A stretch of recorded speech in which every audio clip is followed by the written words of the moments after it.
What's up? Welcome to another episode of the Brandon Janeau Show. As you know, I am Brandon Janeau, and like always, on all podcast platforms everywhere, it is the Brandon Janeau Show. As well, social media platforms like Instagram, TikTok, Threads, yeah, Brandon Janeau Show, and of course, YouTube channel Brandon Janeau Show. I hope you guys enjoyed this episode. Tonight is wrestling life. Let's get into it, man. There's been a lot of crazy stuff going on, so let's get into it, man. So last Friday night, let's just jump into this. Last Friday night was finally the Jimmy Usos explains what he betrayed his brother Jay. And I saw a lot of people immediately say that doesn't make any sense. Why would you betray him if it doesn't make any sense? It's stupid. It doesn't make any sense. I saw so many people sit there and say that's a stupid excuse. It's a stupid excuse. That is actually the best excuse I've ever heard somebody make for a reason. He did it because he didn't want his brother to become Roman Reigns. And because of like I've said about this storyline, y'all are so just jointed on Jay needs to be the one that dethrones Roman. He will never be the one that dethrones Roman because Jay is exactly why Jimmy did to Jay what he was supposed to fucking do. Because Jay will never be the guy to dethrone Roman. You don't like the excuse because you don't like the fact that WWE has never seen Jay as the guy to take the title from Roman or the tribal chief mantle away from Roman.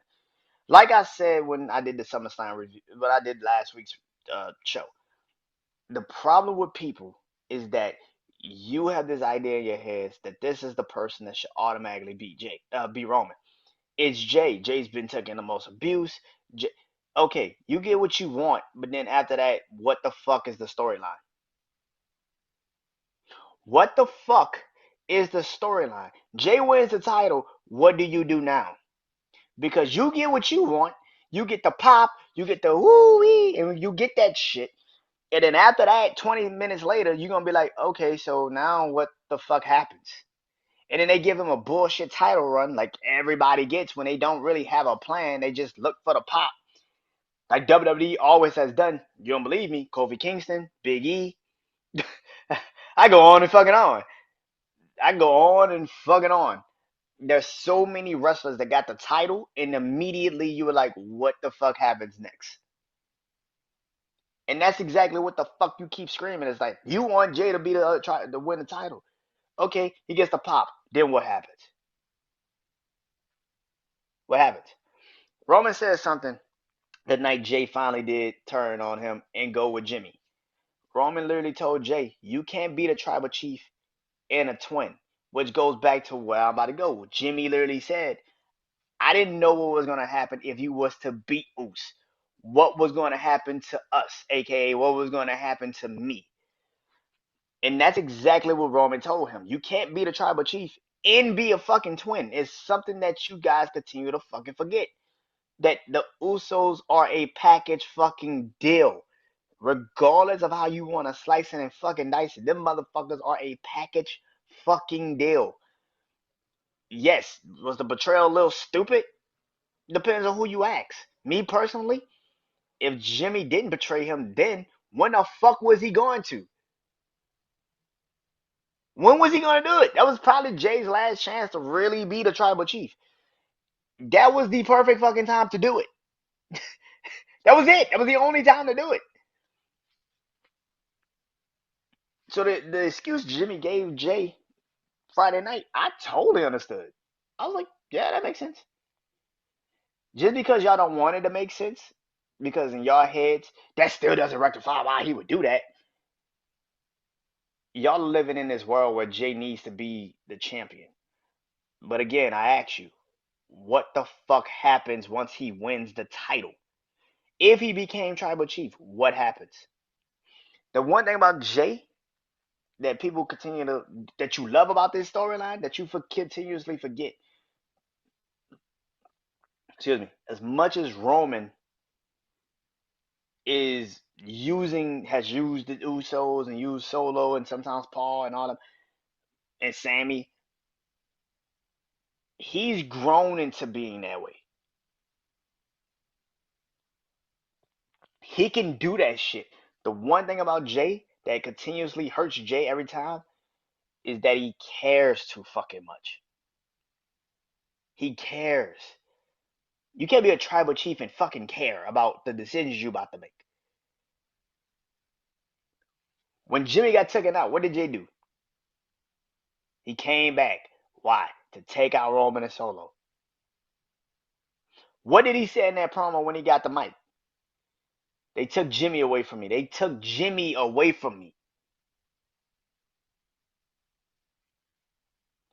Jay cares too much. You can't be a tribal chief and care, motherfucker. Roman don't give a shit about nobody. Just pay attention to this shit. Roman don't care about nobody. Roman is the Roman don't give two fucks about no one. He is that dude. That's what he does. And that's the thing. Like I think people are getting a little bit twisted with this. Y'all sitting there saying that was a terrible excuse. That was the best excuse because why would you not? Why in the fuck would you not help your brother? Keep your brother from turning into the power that y'all two have spent 3 fucking years trying to get away from. Just because you don't like the excuse doesn't mean it's not a fucking excuse because that's a good excuse. I literally saw what you could become. I literally saw that you could become Roman. You could become an egotistical, self-centered, it's all about me, son of a bitch. And that's exactly what he said. I didn't want you to become a complete and utter asshole like he has become. Was it stupid to betray your brother? Again, it depends on who you ask. Could you have not just maybe not done it? Yeah, maybe. But again, I asked the question: when the fuck was he supposed to turn on Jay? Or at least, when the fuck was he supposed to stop Jay? Because the way y'all are saying it, Jay should have won a title at SummerSlam.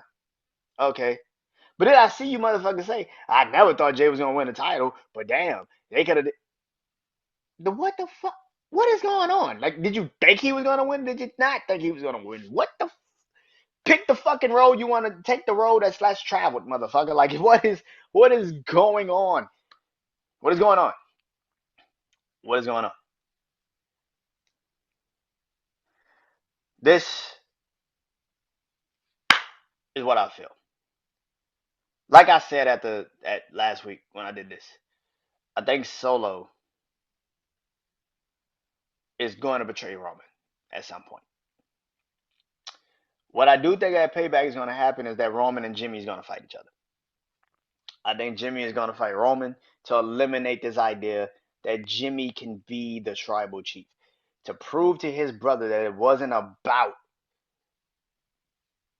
trying to be the tribal chief, which is the stupidest thing because WWE, they like to do stupid shit. To prove to his brother he wasn't trying to be tribal, he didn't want him to be tribal chief. He's going to want to fight Roman for the Universal Championship. That is what Payback's gonna be. It's gonna be Jimmy versus Roman. Because I've been saying this. When the fuck are they gonna fight each other? Well, Roman and Jimmy's gonna fight at Payback. That's the match. Especially if this is true and they're gonna continue to roll it like Jay's gone from WWE. If that is the truth, then they had to keep that going. So I think Jay might really be gone. And if I'm WWE, I will keep this storyline going that Jay is gone and he's not coming back. I would actually do it.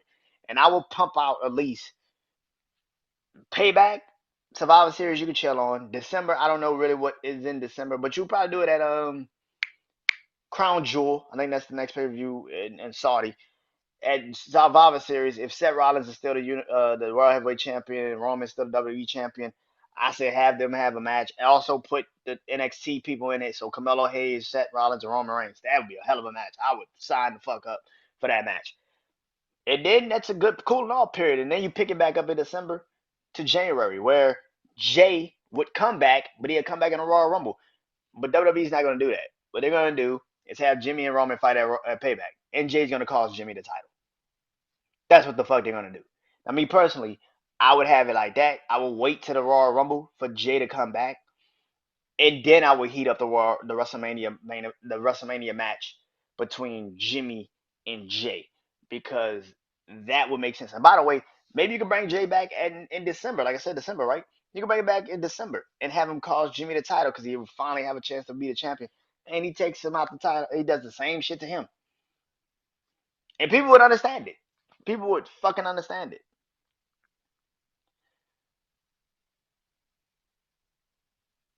Also, last night was Monday Night Raw. Now, I've seen some people say Monday Night Raw sucked.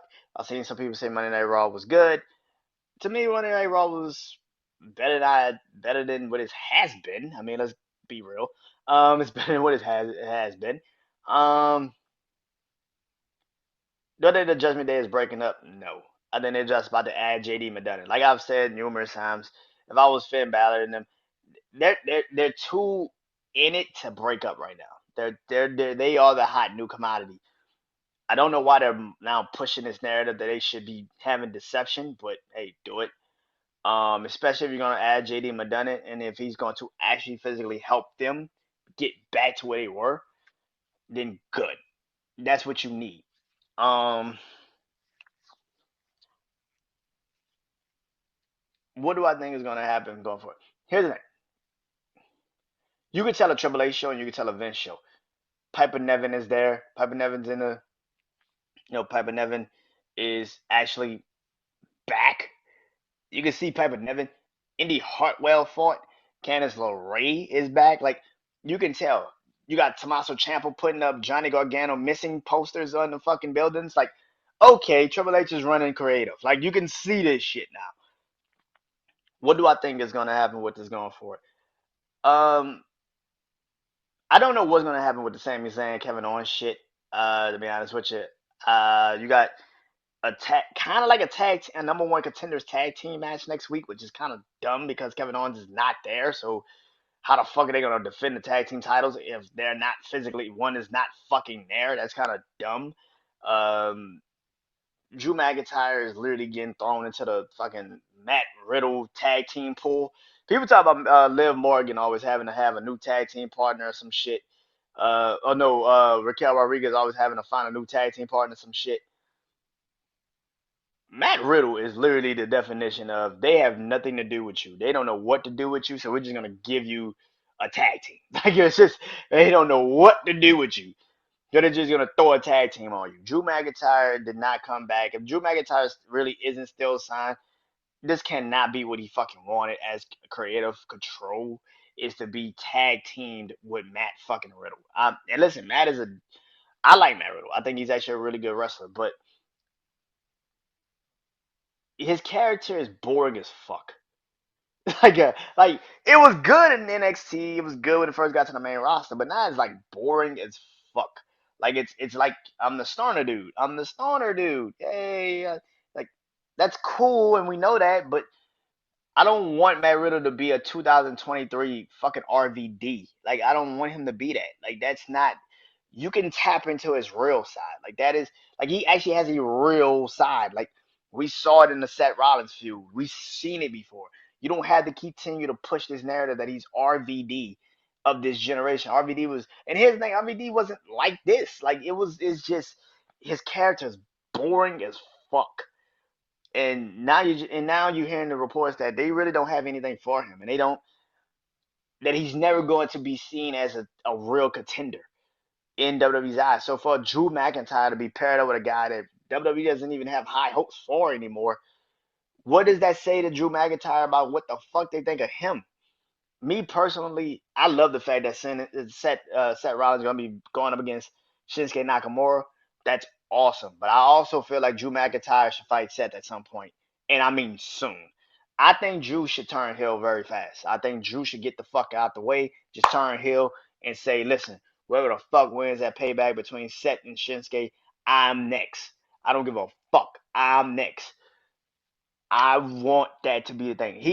Drew looked like he was about to turn heel last night, but he kind of like kept it kind of cool. Next week if they lose to New Day, I hope Drew McIntyre turns heel. He needs to turn heel. He also needs a character change. I know people love him, but he needs a character change. He needs to go heel and go heel now and say to Drew, to Seth or Shinsuke, whoever wins at Payback, I am next. I don't give a shit who you think. I'm next, motherfucker. I don't care.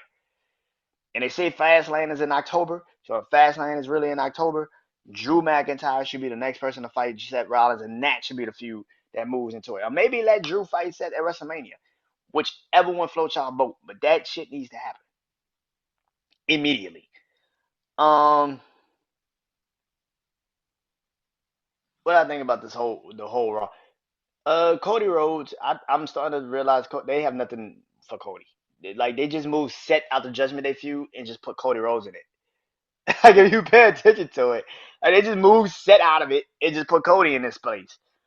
It's still Sammy. When Kevin Owens comes back, if when he comes back, it's just gonna be the Kevin Owens and Sammy versus fucking and Cody Rhodes versus Judgment Day. That's all the fuck it's gonna be.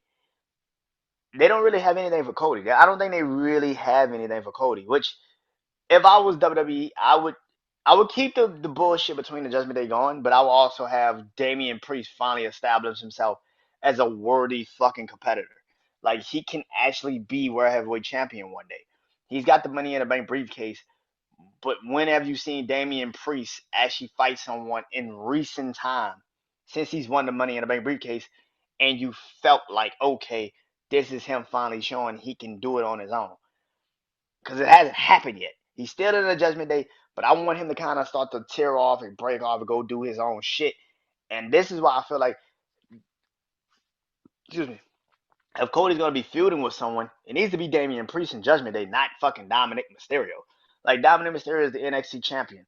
To be honest with you, I wish they would let his ass be on NXT more. Like I know he's on NXT now, but I mean like physically, and Rhea's the worldwide champion, but you don't really have shit for Rhea on Raw. And once she go out there and do what she does it and get the fuck out of there. But I think Dominic Mysterio needs to be just on NXT. I don't really think he needs to be really on Raw. Because what the fuck does he do on Raw? What does he do on Raw? Like, they talk over him, they boo him.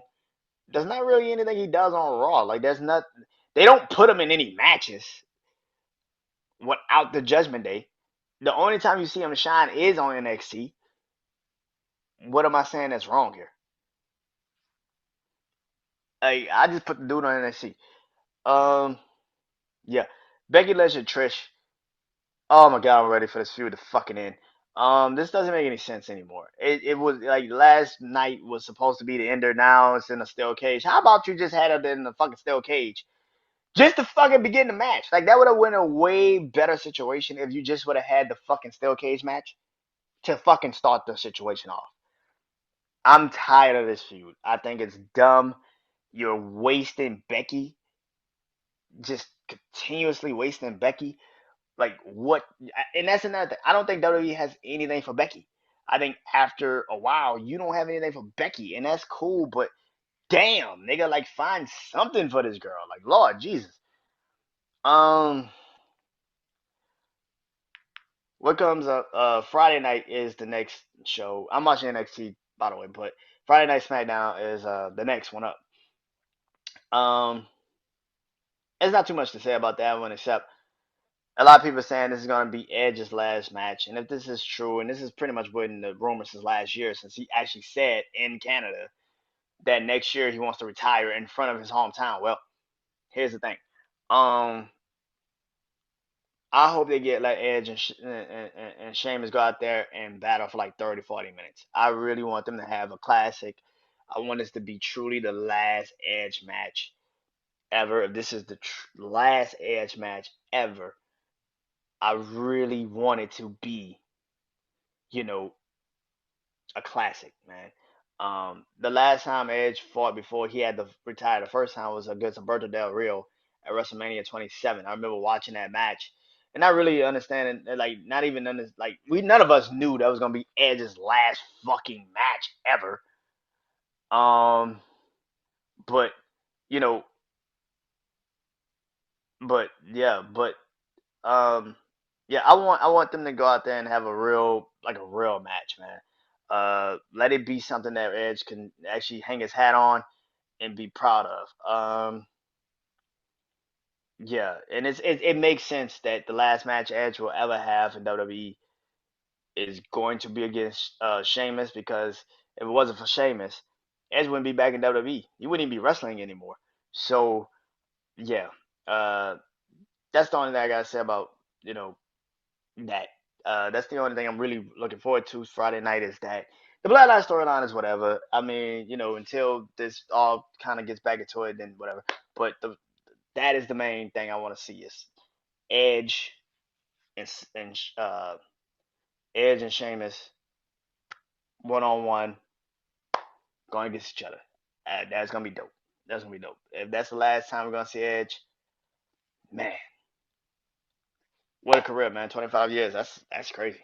Congratulations, Edge, and man, hope your retirement goes better, man. Hope you leave it all in the ring this time, man. So yeah.